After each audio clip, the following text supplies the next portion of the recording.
नमस्कार, मैं हूं अर्चना। आप देख रहे हैं प्राइम टीवी। वक्त हो गया है नेशनल बुलेटिन का। इंडिया अलायंस के नेताओं ने सदन की रणनीति तैयार करने के लिए कांग्रेस संसदीय कार्यालय में बैठक की।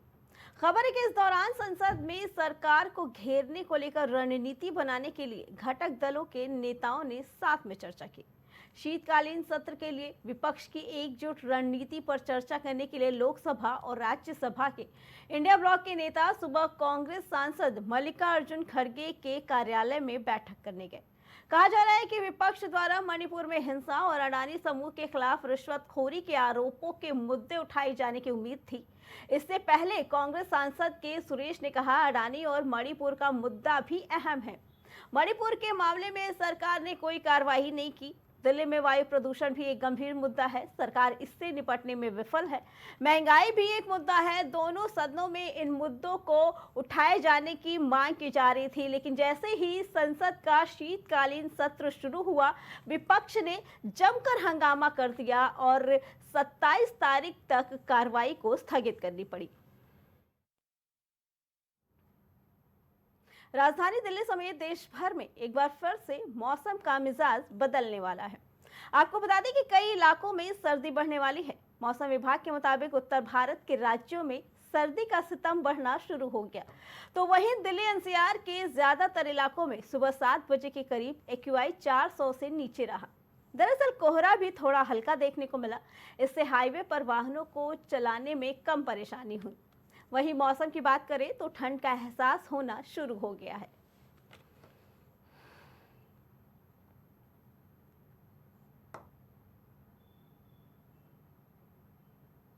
बिहार में आज विधानसभा सत्र की शुरुआत हो चुकी। ये सत्र काफी छोटा रहने वाला है।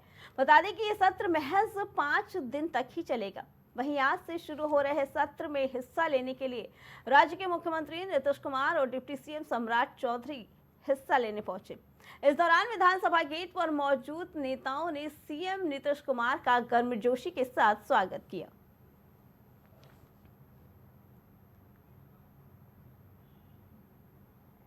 महाराष्ट्र के कराड में एक कार्यक्रम में एनसीपी प्रमुख अजित पवार और शरद पवार की एनसीपी के नेता रोहित पवार की मुलाकात हुई। इस दौरान रोहित पवार ने अजित पवार के पैर छुए। अजित पवार ने बधाई दी और मजाक में कहा, मेरी सभा हुई होती तो हार जाते तुम, थोड़े से बच गए। बता दें कि रोहित पवार एनसीपी चीफ और पूर्व सीएम शरद पवार के बड़े भाई दिनकर राव गोविंद राव पवार के पोते हैं।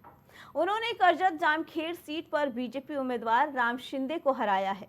रोहित पवार को 12,76,000 बता दें कि रोहित पवार को 1,27,676 वोट मिले, जबकि राम शिंदे को 1,26,433 वोट मिले। रोहित पवार ने राम शिंदे को 1,243 वोटों से मात दी। वोटों की गिनती के दौरान आखिरी राउंड में कुछ तकनीकी कारणों से रोहित पवार के हारने की खबर आई, लेकिन जब दोबारा वोटों की गिनती शुरू हुई तो रोहित पवार 1,243 वोटों के साथ जीत गए। इस सीट पर 11 उम्मीदवार चुनाव लड़ रहे थे।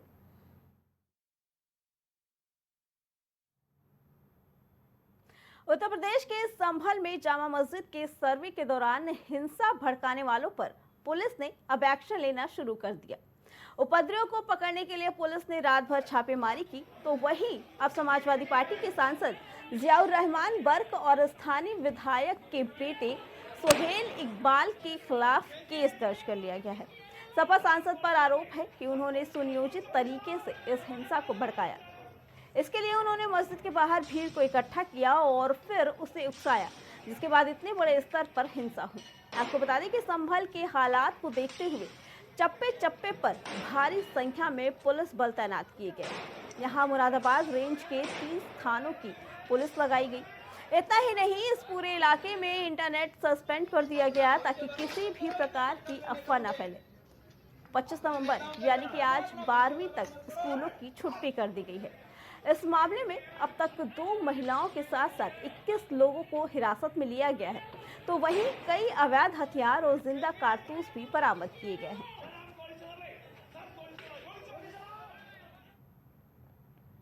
भारत और ऑस्ट्रेलिया के बीच चल रहे टेस्ट मैच में भारत जीत के बेहद करीब है।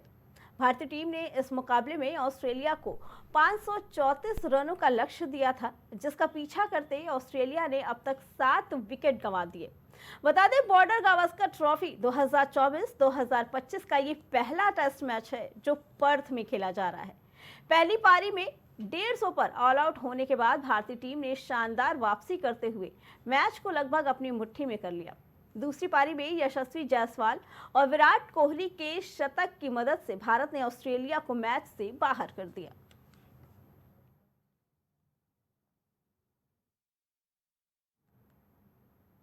भारत ने आर्मेनिया को पिनाका रॉकेट सिस्टम की पहली खेप भेजी है। अब आर्मेनिया इस रॉकेट सिस्टम को अपनी सुरक्षा के लिए सीमाओं पर तैनात करेगा। भारतीय स्वदेशी रक्षा उद्योग के लिए ये बेहद बड़ा मौका है।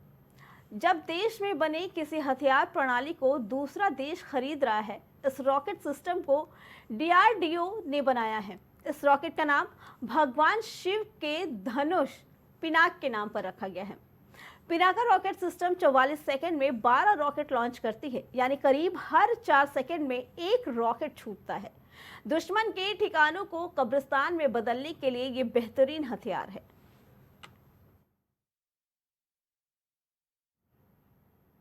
शिवसेना नेताओं ने रविवार को मुंबई में हुई एक बैठक में सर्वसम्मति के साथ एकनाथ शिंदे को विधायक दल का नेता चुने जाने का प्रस्ताव पास किया।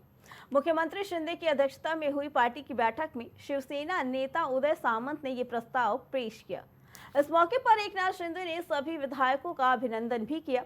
शिवसेना नेता की बैठक के बाद उदय सामंत ने बताया कि सीएम एकनाथ शिंदे को सर्वसम्मति से पार्टी का नेता चुना गया है। बैठक के बाद पार्टी नेता और औरंगाबाद पश्चिमी से नवनिर्वाचित विधायक संजय सिरसाट ने महायुति नेताओं की दिल्ली जाने की संभावना जताई। हालांकि मुख्यमंत्री पद को लेकर अभी तक स्थिति स्पष्ट नहीं है। कहा जा रहा है कि शिंदे, देवेंद्र फडणवीस और अजीत पवार ही इस पर निर्णय लेंगे। महायुति गठबंधन में शिवसेना, एनसीपी और बीजेपी भी शामिल हैं।